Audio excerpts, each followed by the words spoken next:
Assalamualaikum warahmatullahi wabarakatuh. Saya Suci Hardiana. Di sini saya ingin menyampaikan sejarah masuknya Islam di Provinsi Jambi. Jambi merupakan salah satu provinsi yang terletak di tengah Pulau Sumatera dan memiliki jalur pelayaran dengan Malaka serta Cina. Agama asli masyarakat Jambi yaitu Pramelayu kuno pada abad ketiga adalah merupakan agama primitif yang memiliki pondasi animisme, dinamisme, bahkan patisme. Pada abad ke-9 sampai ke-12, Jambi dikuasai oleh kerajaan Melayu yang beragama Hindu-Buddha. Hal ini ditandai dengan berdirinya candi di Muaro Jambi yang dikenal juga dengan nama Candi Muara Takus. Candi Muara Takus merupakan kawasan candi terluas di Asia Tenggara, yaitu lebih kurang 250 hektar yang terdiri dari 60 bangunan. Ini menggambarkan betapa besarnya pengaruh ajaran Buddha dalam kehidupan masyarakat Jambi ketika itu. Bahkan dikatakan bahwa Candi Muara Jambi ini merupakan pusat belajar agama Buddha terbesar di Asia Tenggara. Banyak versi yang ditemukan tentang masuknya Islam ke Jambi, baik yang kita peroleh dari cerita tradisional maupun catatan resmi sejarah dari sumber lokal.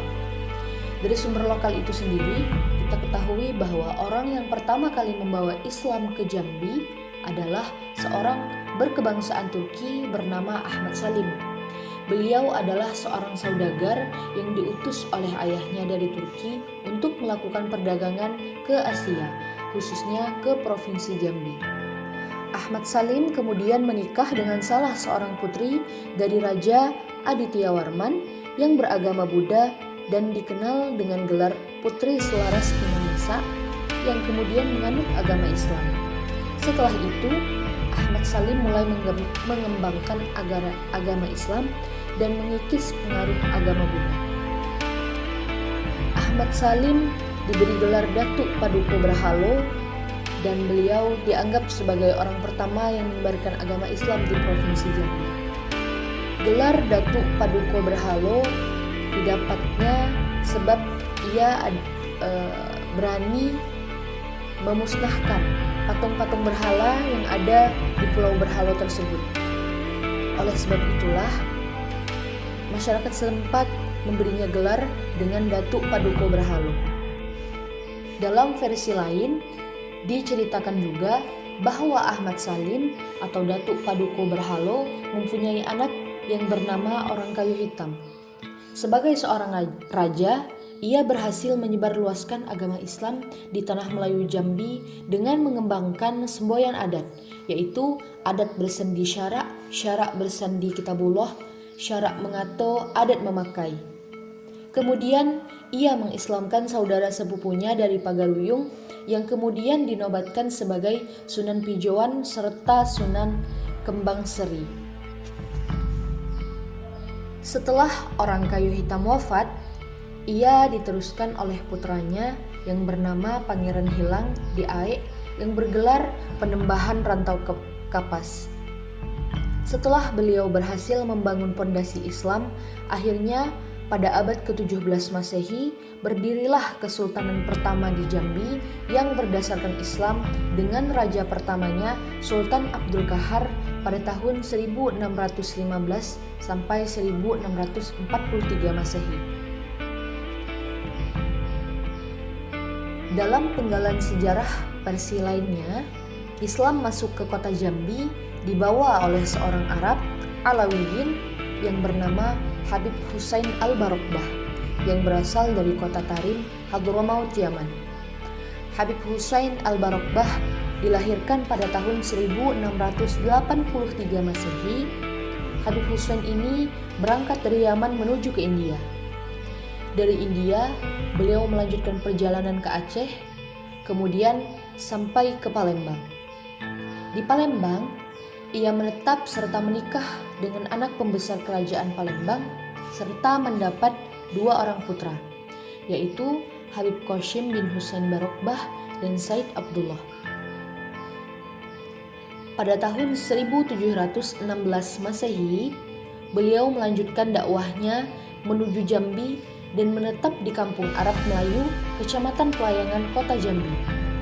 Di sana, beliau mengajarkan ilmu pengetahuan Islam seperti Al-Quran, tafsir, fikih, mazhab Syafi'i, tauhid, serta tasawuf.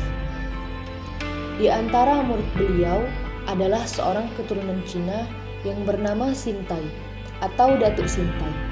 Ia menikah dengan salah seorang putri Sultan Jambi. Kemudian, Habib Hussein Al-Barokbah menikah dengan Nyai Resik atau Fatimah, putri dari Datuk Sintai. Habib Hussein Al-Barokbah sendiri berada di Kampung Arab Melayu sampai wafat, yaitu pada tahun 1760 Masehi. Setelah Habib Hussein wafat, perjuangan beliau dilanjutkan oleh putranya, yaitu Habib Qasim Al-Barokbah. Kemudian, perjuangan untuk mengembangkan ajaran Islam dilanjutkan oleh putra daerah bernama Syekh Muhammad Yusuf bin Haji Muhammad Khotif, yang berasal dari Kampung Tengah. Perjuangan dakwah Syekh Muhammad Yusuf ini diteruskan oleh putra kandungnya yang bernama Haji Abdul Majid. Dari beliau inilah lahir ulama-ulama besar di tanah Jambi. Kiai Haji Abdul Majid bin Muhammad Yusuf atau Abdul Majid merupakan seorang tokoh ulama mazhab Syafi'iyah, perintis pendidikan agama Islam, serta pejuang yang gigih melawan penjajah Belanda. Beliau sangat arif di bidang fikih Syafi'iyah dan tasawuf. Pada tahun 1912 Masehi, Syekh Abdul Majid bin Muhammad Yusuf bersama teman-temannya mendirikan 3 lembaga pendidikan yang disebut dengan Rumah Kutab, yang terbuat dari bahan material bambu. Kelak dikenal dengan sebutan Madrasah Buluh. Kata buluh dalam bahasa Jambi artinya ialah tanaman bambu. Pada tahun 1915 sampai 1917, keempat rumah kutab ini dipugar dan diganti dengan bahan kayu. Dari keempat rumah ini, murid-muridnya tersebar sampai ke seluruh provinsi Jambi, termasuk dari Kepulauan Riau bahkan sampai ke Malaysia. Murid-murid yang tamat dari keempat madrasah tersebut kemudian mendirikan beberapa madrasah sampai dengan saat ini. Di antara murid-murid dari madrasah ini ialah Syekh Mubafaddol, yaitu beliau merupakan mantan daripada rektor Institut Agama Islam Negeri Sultan Taha Saifuddin Jambi, atau sekarang mengganti nama menjadi Universitas Islam Negeri Sultan Taha Saifuddin Jambi, dan beliau juga merupakan mantan Ketua Majelis Ulama Indonesia Provinsi Jambi. Syekh Mubafaddol mendirikan Madrasah Al-Khairiyah di Kampung Manggis. Sedangkan Kiai Haji Abdul Qadir Ibrahim mendirikan Madrasah As'ad Ola Kemang. Syekh Mubafaddol di Madrasah Al-Khairiyah mendirikan Fakultas Swasta Syariah, sedangkan Kiai Haji Abdul Qadir Ibrahim di Madrasah As'ad mendirikan Fakultas Swasta Usuluddin di Tarbiyah.